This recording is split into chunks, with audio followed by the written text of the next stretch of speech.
আগামী দিনে পশ্চিমবঙ্গ বিজেপি এই যে কলকাতা কর্পোরেশনের নির্বাচন আসছে একাই লড়বে। পুজোর পরই রাজ্যে বাজতে চলেছে পুরো ভোটের বাদ্যি।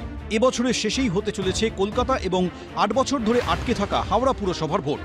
ইতিমধ্যেই বিধানসভার বিশেষ অধিবেশনে পাশ হয়েছে কলকাতা ও হাওড়া পুরসভা সংক্রান্ত জোড়া সংশোধনী বিল। ওয়ার্ড পুনর্বিন্যাসের ফলে কলকাতা পুরসভার ১৪৪টি ওয়ার্ড বেড়ে হয়েছে ২০৯। এই প্রেক্ষাপটে রবিবার ইঙ্গিতপূর্ণ মন্তব্য করলেন রাজ্য বিজেপির সভাপতি।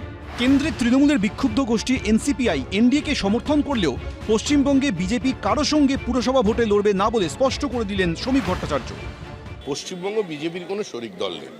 পশ্চিমবঙ্গ বিজেপি একা লড়ে ক্ষমতায় এসেছে এবং আগামী দিনে পশ্চিমবঙ্গ বিজেপি এই যে কলকাতা কর্পোরেশনের নির্বাচন আসছে একাই লড়বে, এটাই আমাদের দলীয় অবস্থান। এখন এনডিএকে একটা দল সমর্থন করেছে, তা আমার বাড়ির পাশ দিয়ে যদি কেউ যায়, সে যদি তৃষ্ণার্ত থাকে, রোদ থাকে, তা আমি কি বলবো না একটু এসে বসতে, জল খেতে, চা খেতে? তো রাজনৈতিক সৌজন্য সর্বক্ষেত্রে থাকে।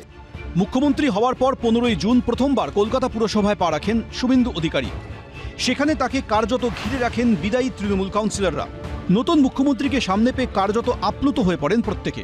শুভেন্দু অধিকারীর সঙ্গে এক মঞ্চে দেখা যায় প্রাক্তন মেয়র ফিরহাদ হাকিম, বিদ্রোহী বিধায়ক সন্দীপন সাহা, দেবাশিস কুমার, জাভেদ খানদের।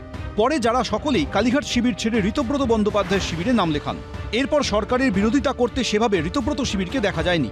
তবে এদিন নিজেদের অবস্থান স্পষ্ট জানিয়ে দেন ঋতব্রত তৃণমূলের প্রতিনিধি সন্দীপন সাহা। আমরা তৃণমূলের হয়েই পৌরসভার নির্বাচন লড়বো। ২০৯খানা ওয়ার্ড হচ্ছে, ২০৯খানা ওয়ার্ডেই আমরা ক্যান্ডিডেট দেব। এরা গদ্দার, এরা তৃণমূলের দাঁড়িয়ে এখন বিজেপির কাছে যাচ্ছেন, যেতে চাইছেন, বিজেপির বন্ধু হতে চাইছেন, এনডিএতে যেতে চাইছেন। বিজেপি বিরোধী ভোট নিয়ে এরা জিতে এখন বিজেপির কোলে দোল খেতে চাইছেন। দুভাগ হবার পর পুরসভা ভোটেই প্রথমবার তৃণমূলের শক্তি পরীক্ষা হবে। দুপক্ষই শাসক দল বিজেপির কাছে পর্যুদস্ত হবে নাকি কোনো পক্ষ মাথা তুলতে পারবে, সেটাই দেখার। শিবাশিস মৌলিক, অনির্বাণ বিশ্বাস, এবিপি আনন্দ।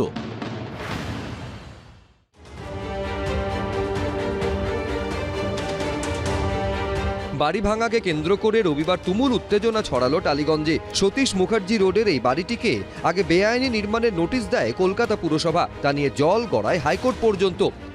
আমরা দেখতে পাচ্ছি মমতা বন্দ্যোপাধ্যায়ের ছবি, ওপরে তৃণমূল কংগ্রেসের এখানে দেখা যাচ্ছে যে একটু ভালো করে লক্ষ্য করলেই দেখা যাচ্ছে যে লোগো রয়েছে।